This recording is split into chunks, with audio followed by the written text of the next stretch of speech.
বন্দে শ্রীকৃষ্ণ চৈতন্য নিত্যানন্দ সহোদিত গৌরাদয়ে পুষ্পবন্ত চিত্র সন্দ আজানুলম্বিত ভুজ কনকাবদাত সংকীর্তনৈকপিতর কোমলায়তাক্ষ বিশ্বম্ভর দ্বিজবর যুগধর্মপাল বন্দে জগত প্রিয়কর করুণাবতার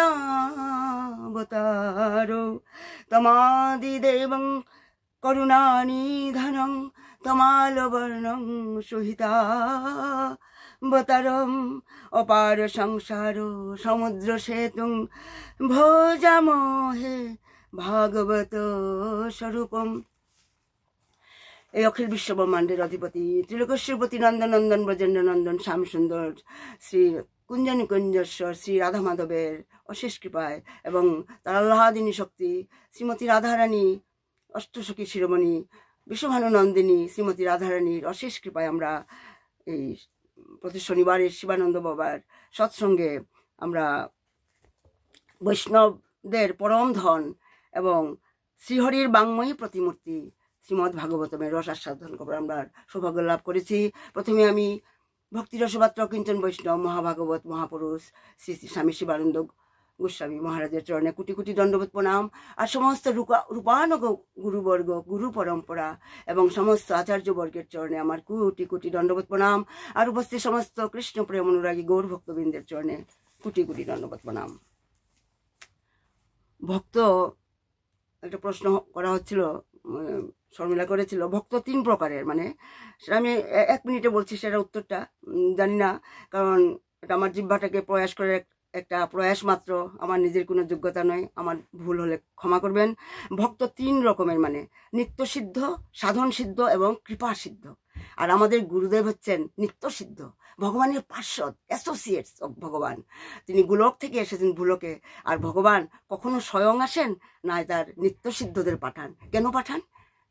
আমাদের মতো জীবদের যা অজ্ঞানতায় পূর্ণ, তাদের চেতনা, মানে তাদের চেতন সত্তা জাগৃত করার জন্য, to revive our Krishna consciousness, ভগবানের সঙ্গে সম্বন্ধ স্থাপন করার জন্য লীলাগুলি করেন সে। ভগবানের এই কৃপা সিদ্ধ, সাধন সিদ্ধ এবং নিত্য সিদ্ধ, বিশেষ করে নিত্য সিদ্ধ, আমাদের গুরুদেব নিত্য সিদ্ধ, এবং এইগুলি লীলাগুলি ভগবান স্বয়ং এসে নিত্য সিদ্ধ তার ভক্তদের সঙ্গে তার প্রিয় পার্শ্বদ মানে লীলাগুলি করেন। আর এই লীলাগুলি অতিশয় ভাগ্যবান লোকে দেখিবারে পায়, মানে ঠিক আছে। আজ ব্যাসদেব বলছেন যে শ্রীমদ্ ভাগবতম হচ্ছে রসের ঘর, মানে রসের ঘর মানে রসে পূর্ণ, মানে আর রসরূপ হচ্ছেন শ্রী রাধা মাধব, আমাদের বাকি বিহারী রাধা মাধব। ভগবানের নিবাসস্থল সেটা হচ্ছে ভাগবত, শ্রীমদ্ ভাগবতম, যেটা হচ্ছে ভগবানের নিবাসস্থল। আর ভাগবতে ভগবান 8 প্রকারের বিগ্রহের কথা বলেছেন উদ্ধবকে, তার বন্ধু উদ্ধবকে 8 প্রকারের বিগ্রহ সম্বন্ধে তিনি বলেছেন, মানে সেই 8 রকমের বিগ্রহ ভগবানের, যার মধ্যে একটা হচ্ছে সেই বিগ্রহ যা বৈষ্ণবরা পূজা করে, মানে সেটা হচ্ছে কি যে শৈলী দারুময়ী লৌহি লেপ্পা লেখা চ সৈকতি মনুময়ী মণিময়ী প্রতিমা অষ্টবিধা স্মিতা। সেটা ভগবান শ্রীকৃষ্ণ 11 খণ্ডে উদ্ধবকে তিনি সেটা বলেছেন, উল্লেখ করেছেন। মানে আমরা যখন পূজা করি তখন কখনো আমরা মাটির প্রতিমা, কখনো পাষাণ পাথর বা পাথরের প্রতিমা, যাতে আমরা প্রাণ প্রতিষ্ঠা করে ভগবানকে আবাহন করে আমরা তা পূজা করি। আমরা কখনো সোনার বিগ্রহ, কখনো রূপার বিগ্রহ, কখনো ধাতুর বিগ্রহ, এসবের বিধান আমাদের শাস্ত্রে আছে। আর কখনো চিত্ররূপও আমরা ফটোতে মানে আমরা পূজা করি। মানে এইভাবে 8 প্রকার বিগ্রহের মধ্যে ভগবান স্বয়ং উদ্ধবকে, মানে 11th স্কন্ধে ভগবান বলেছেন, হে উদ্ধব, আমার একটা মূর্তি আছে, আমার একটা বিগ্রহ আছে, যা হচ্ছে লেখা বিগ্রহ। লেখা হ্যাঁ, তার মানে লেখা মানে যেখানে শব্দরূপে ভগবান অধিষ্ঠিত, মানে শব্দরূপে তিনি প্রকাশিত হন। লেখা ভগবানের এক মূর্তি, একটা মানে ভগবানের একটা বিগ্রহ, আর শ্রীমদ ভাগবতম হচ্ছে সেই লেখা বিগ্রহ, মানে লিটারেরি ইনকার্নেশন, গ্রন্থ ভাগবত, মানে এটা সেই শ্রীমদ ভাগবতের সঙ্গে ভগবানের কোনো তফাৎ নেই। কৃষ্ণ হি এব হি, এখানে ভগবান শব্দরূপে প্রকট হয়েছেন। মানে মূর্তি যে প্রকারই হোক না কেন, পাষাণেরই হোক, সোনারই হোক, কাঠেরই হোক, যেইভাবে যেই রকমই হোক না কেন, যদি ভক্তের মানে পূজা করার ভাবের মধ্যে তিনি এসে যান, তখন ভক্তের ভাব থেকে বেরিয়ে ভগবান মূর্তিতে তিনি চলে যান, মানে তিনি প্রকটিত হন। মানে ভক্তের according to the degrees of our devotion, ভক্তের ভাব অনুসারে ভগবান তিনি প্রকাশিত হন, মূর্তিতে চলে আসেন। মানে ছোট্ট একটা মানে ঘটনা আমরা বলবো, আস্বাদন করব। যখন স্বামী বিবেকানন্দ তিনি আমেরিকায় ছিলেন, তখন একদিন এক আমেরিকান ব্যক্তি স্বামীজিকে জিজ্ঞাসা করলেন, স্বামীজি, আমি শুনেছি যে আপনাদের দেশে মূর্তি পূজা করা হয়, বিগ্রহ পূজা করা হয়। আমি শুনেছি যে আপনাদের ভগবান, তারা আপনারা রাম বলেন, কৃষ্ণ বলেন, তাকে আপনারা তার চিত্র বা বিগ্রহের পূজা করেন। তখন স্বামীজি বিবেকানন্দ বললেন, আপনি ঠিকই শুনেছেন, আমাদের দেশে বৈষ্ণবরা প্রতিমার মধ্যে প্রভুর দর্শন করে তার পূজা করে।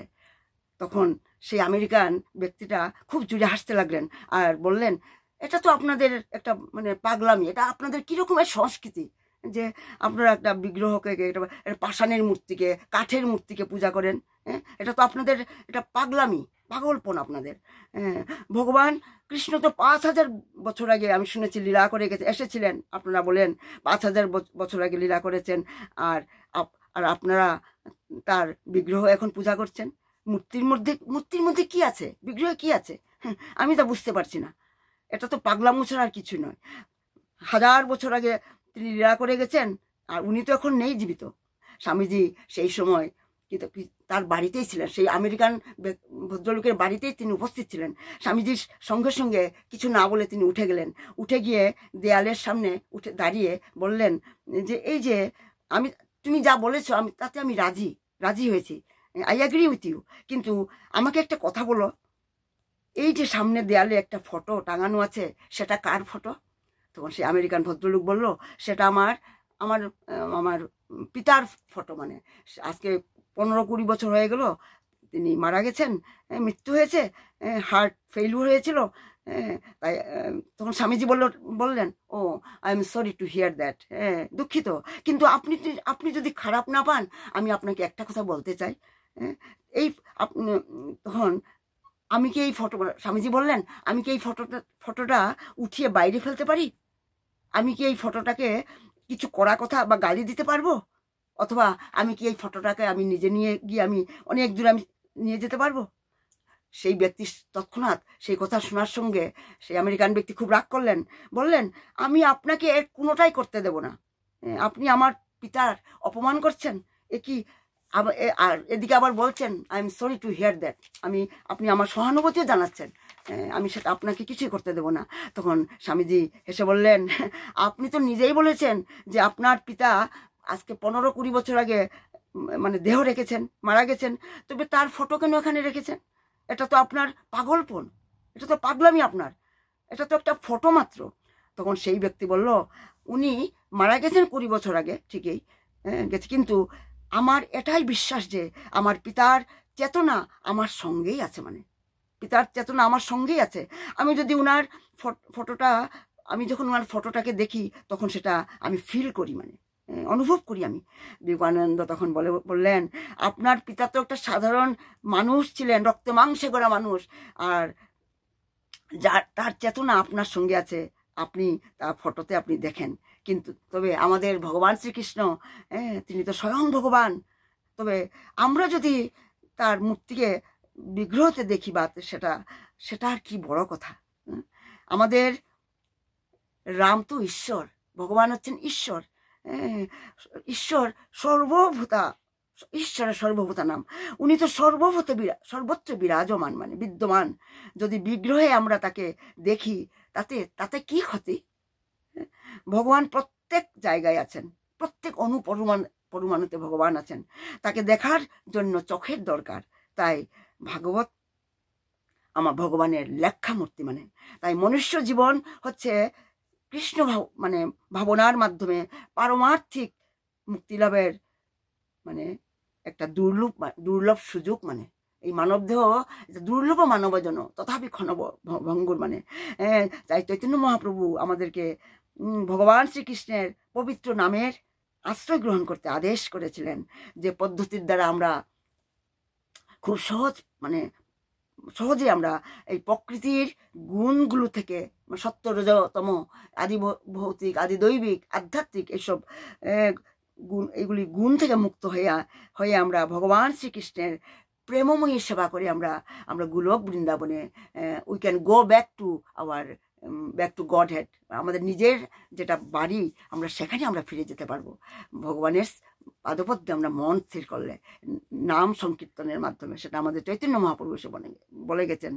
তাই আমরা দেখছি আমাদের জীবন ধন্য হয়ে যায় যখন সেই মানে মুহূর্তটুকু, সেই পলটুকু, মানে যে মুহূর্তে আমরা ভগবানকে আমরা স্মরণ করি এবং তার নাম কীর্তন করি বা তার ধ্যান করি। মানে যখন আমরা কিছু সময়ের জন্য নিজেকে ভুলে গিয়ে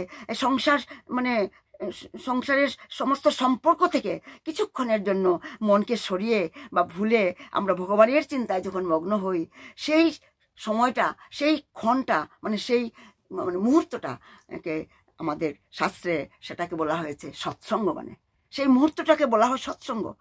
অল্প সময়ের জন্য যখন আমাদের মন যখন ভগবানের সঙ্গে সংযুক্ত হয়, সেটাই হচ্ছে সৎসঙ্গ। মানে সেই ক্ষণটা সেটা কি বলা হয়, বাংলাতে কি বলে, আনমূল। মানে সেই ক্ষণটা আনমূল। সৎসঙ্গ নিয়ে একটা লীলাও আছে।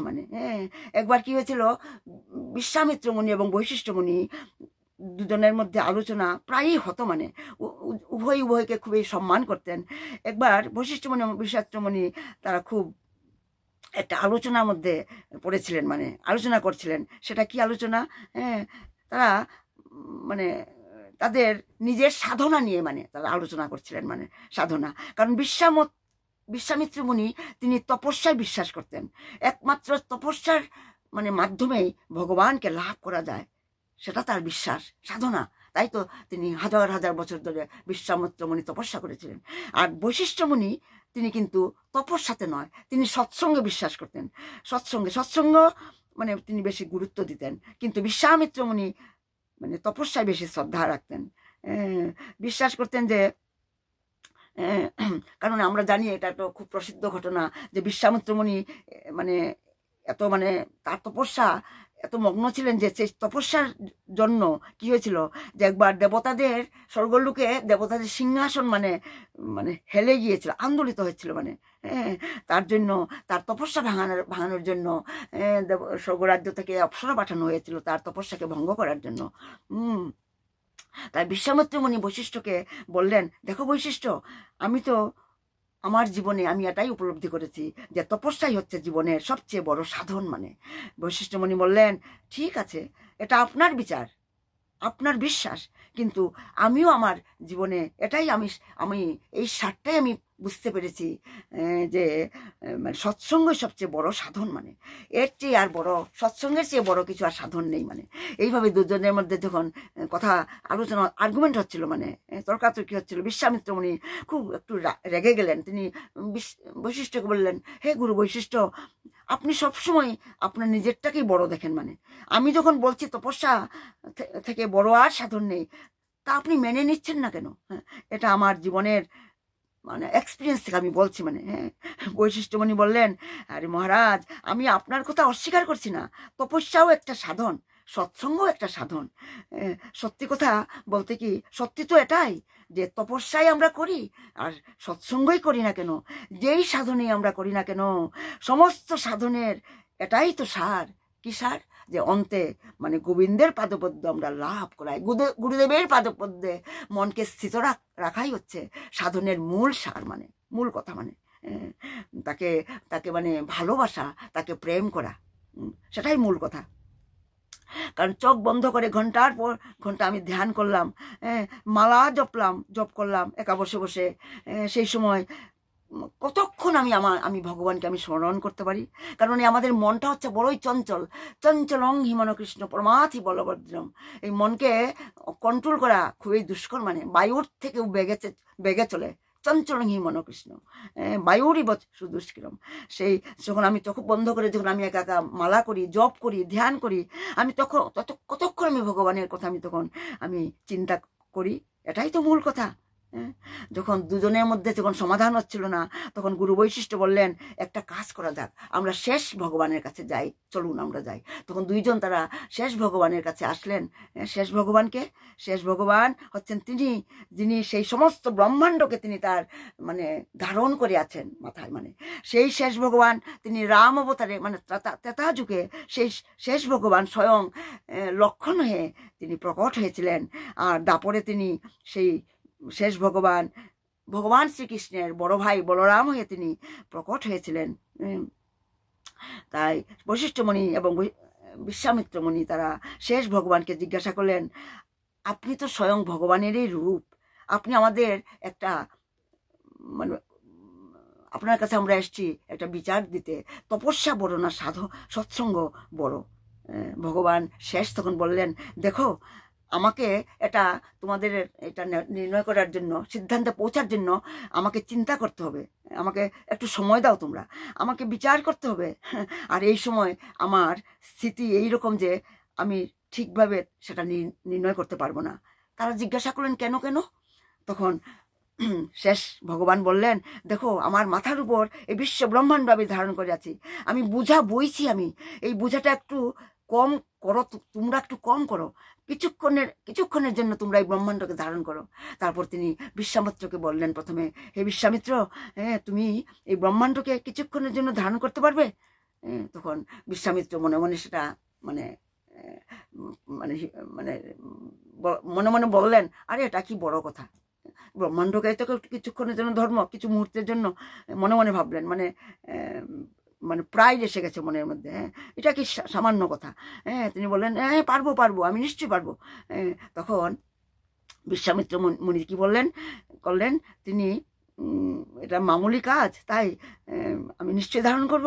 বিশ্বামিত্র তখন তার সারা জীবনের সমস্ত তপস্যার, সমস্ত সাধনার ফল শীঘ্রই তিনি সংকল্প করে তার ফল তিনি ব্রহ্মাণ্ডকে নিবেদন করলেন। আর সেই সময় শেষ ভগবান সেই ব্রহ্মাণ্ডকে রিলিজ করলেন মানে এটা মানে ছাড়লেন, মানে ব্রহ্মাণ্ডকে। আর সেই মানে রিলিজ ছাড়ার সঙ্গে সঙ্গে ব্রহ্মাণ্ডকে মানে শেষ বিশ্বামিত্র মুনি তিনি ধারণ করতে না পারে সেই ব্রহ্মাণ্ড আস্তে আস্তে নিচে নামতে লাগলো, মানে হেলে দুলে হেলছিল। আর তখন শেষ ভগবান বলে, আরে কি করছো বিশ্বামিত্র, তুমি কি করছো, ব্রহ্মাণ্ড যে পড়ে যাচ্ছে, বিপদ হবে। তখন শেষ ভগবান ব্রহ্মাণ্ডকে আবার ধারণ করলেন তিনি।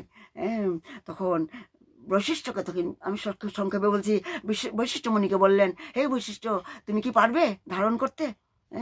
তখন বৈশিষ্ট্য মুনি প্রণাম করে নিবেদন করে বললেন, আমি চেষ্টা করব, আমি নিশ্চয়ই আমি চেষ্টা করব।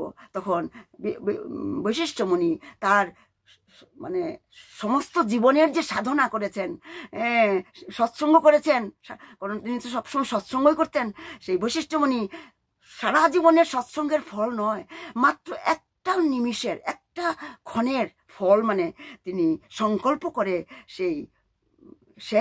সেই ব্রহ্মাণ্ডকে নিবেদন করলেন আর ব্রহ্মাণ্ডটাকে ধারণ করলেন।